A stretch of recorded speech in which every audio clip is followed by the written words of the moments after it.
Hello and welcome back to the Triathlon Devs YouTube channel. Today I thought I would have a little look at how you can boost your protein in your diet to optimise your athletic performance whilst following a vegetarian diet.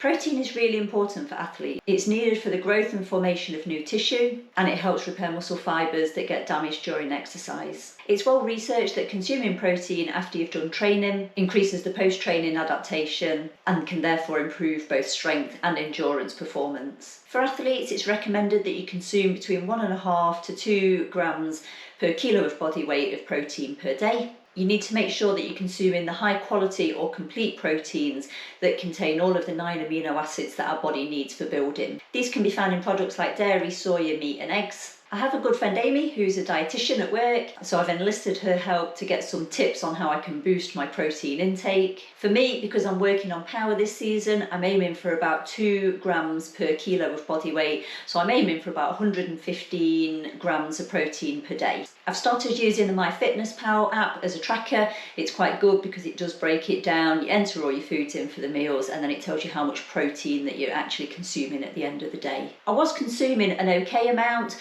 probably between sort of 70 and 90 grams per day, but what I was finding is that some of those vegetarian options for protein came with quite high fat content with it, so that's one thing that I'm trying to reduce a little bit.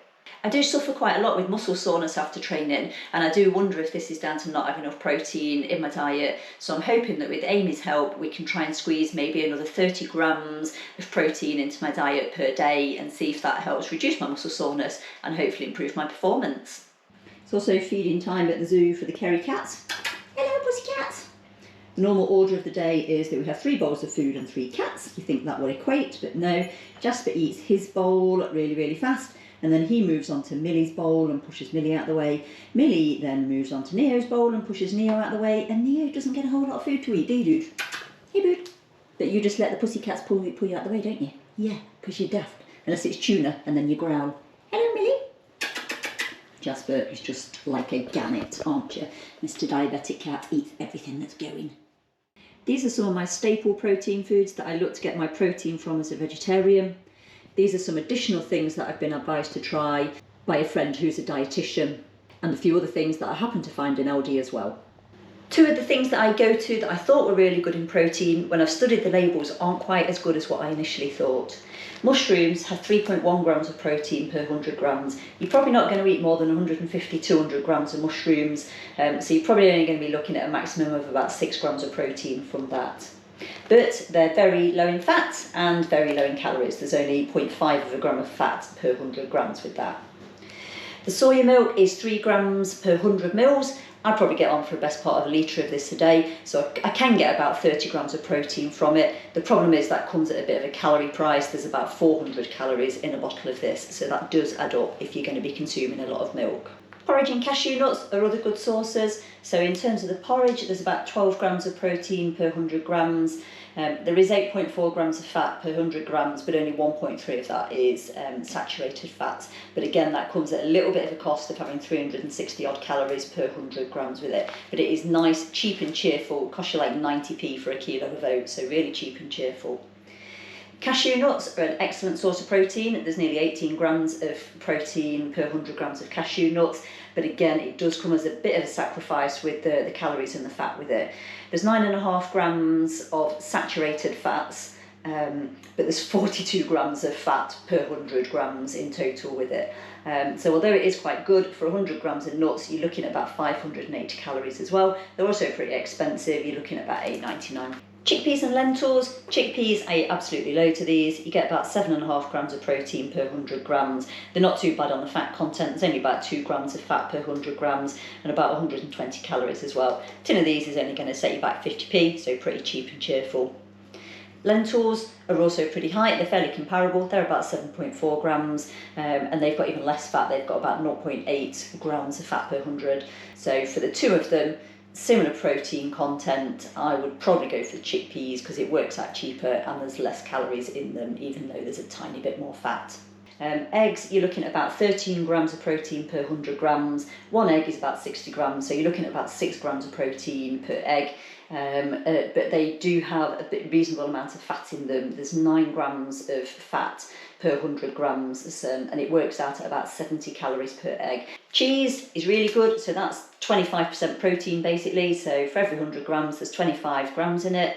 But again, this comes at a massive cost. So there's 35 grams of fat per 100 grams, of which 22 grams is saturated fats and over 400 calories. So there's no easy way to sugarcoat that. It does have lots of protein with it, but it's got a huge amount of fat and calories with it, so you're going to have to do that in moderation. Soya mince is something else that I eat quite a lot of. This is really good. Per 100 grams, you've got 55 grams of protein, so it's like 50% protein with it.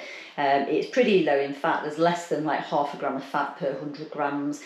Something that I hadn't realised that I do eat a lot of, not necessarily sandwich thins, but I do eat a lot of sort of best of both breads. But when I got looking at these, I realised that per 100 grams, there's 10 grams of protein.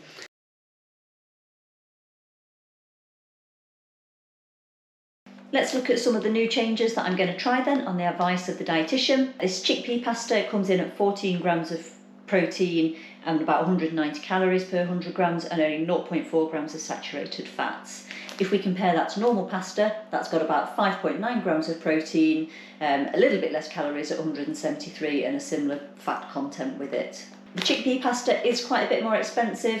Normal pasta works out at about 15p per 100 grams. This works out at 40p, but you are getting double the protein content for no extra calories with it. So I think I eat a lot of like pasta and rice, so I think this one's going to be a real keeper for me. A simple change that I can make is from sort of my best of both bread to the seeded bread. This works out at about 10.4 grams of protein per 100 grams. It is 286 calories, but bread is quite calorie dense. But there's only 1.3 grams of saturated fats with it. So the fat content and the calorie content is fairly similar to the best of both breads, but to swap it to the seeded one, you get an extra protein boost with it. So again, I think that's going to be a winner.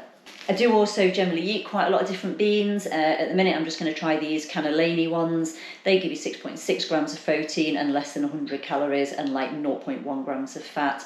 They're a similar price to your chickpeas as well, at about 50p a can. This wasn't from Aldi or on my recommendations from my dietitian friend, but I just accidentally found this at Morrison's a few weeks ago in the reduced aisle. It was like 30p, and it's pea and fava protein, so you just use it the same as you would do with soya mince, and it's got 50 grams of protein, 300 calories per 100 grams, and only 4 grams of fat. But at 30p bag, that was an absolute bonus with it. I did realise that in the back of my cupboard as well, I've got some nutritional yeast, so that was one of the things that Amy, the dietitian, really recommended.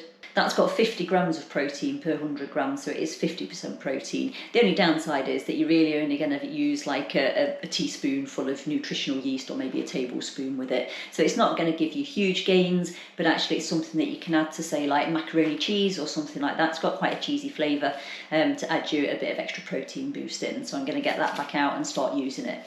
It's probably gone past its use by date. Yeah, May 22. I don't do use by dates. That's absolutely fine. I do the old test of it. Has it got mould on it? No, absolutely fine. We'll crack on and use that. We won't tell Mark. I'm going to split the field with this one and cause a bit of contention. So we have some fat-free Greek yoghurt and we have some cottage cheese. I've not eaten it for years. I used to absolutely detest it, but it has got 12.3 grams of protein per 100 grams, only about 120 calories and 1.7 grams of saturated fat, and it's fairly cheap and cheerful with it. I'm not convinced I'm going to like it. I'm not convinced this is going to be a keeper. I'm going to see if I can like mush it up with something spicy, put it on a jacket potato, hide it in some beans, something like that, and see whether we can make that palatable or not. I do eat quite a lot of yoghurt normally, but I was just recommended to try going to the fat-free Greek yoghurt, but that's got 7 grams of protein, so it's got a fairly similar protein count to most of the yogurts. I think maybe like maybe 2 grams higher, but the calories are much lower, so it's only 65 grams of calories, so we'll see how those two go. A couple of things that I've treated myself to that are a little bit more expensive is this protein mix that I spotted, £1.50 a bag, but it's got nearly 32 grams of protein per 100 grams. The only downside is it comes with 26.5 grams of fat as well, but only 4 grams of that is saturated. So it's a 100 gram bag, so I could get 30 odd grams of protein, but it would also come with nearly 500 calories. So that's just something that I'm going to have a little bit of to snack on as a little bit of a treat that's got an extra bit of a protein boost to it, hopefully, rather than reaching for the biscuits. Also this protein granola. I do eat quite a lot of things like granola and porridge for breakfast. This comes with 28 grams of protein per 100 grams, but again it comes with a bit of a fat content with it, so it's got 16 grams of fat. Only 2.7 grams of saturated fats, but 100 grams of this would cost you nearly 450 calories. What I tend to find at the minute, I do like a really big bowl of cereal, but I'm finding it's costing me like 600-700 calories for a bowl of cereal. So that's just something that, again, it's a little bit of a treat, but rather than, you know, if every now and again I'll have something like crunchy nut cornflakes or something as a treat, which has a whole load of calories in it, probably about 700 calories in a bowl, and doesn't give you any protein with it. So that's just something I'm just going to nibble every now and again. Just a couple of bits that I got out of the cupboard. I do eat pearl barley in kind of stews and soups and things. There's about 10 grams of protein per 100 grams in that, and I think like less than 1 gram of fat. And also quinoa, so that's got about 14 grams of protein per 100 grams.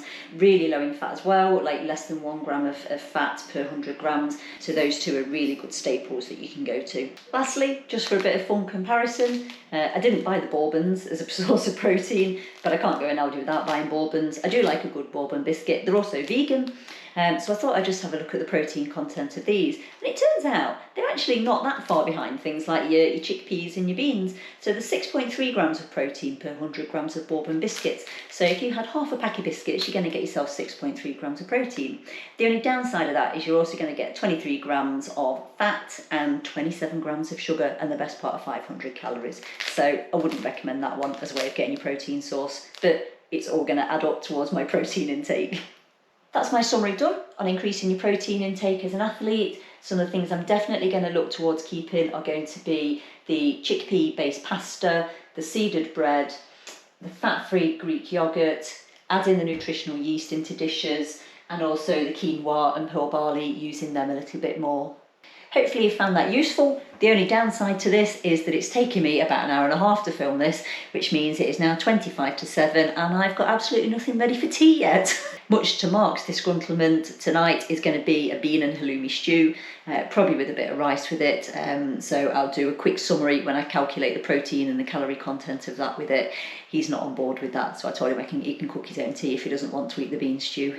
So that's it from me. Thank you for watching. I hope you've enjoyed this episode. What I might try and do is call my friend Amy into coming on and giving us a bit more of a proper dietetic opinion on how to increase your protein and a bit more professional information on it. So I'll see if I can persuade her to do an episode of that, and we can see what she's got to say in person. Right, if you haven't already, please like and subscribe, and we'll see you next time for some actual triathlon training.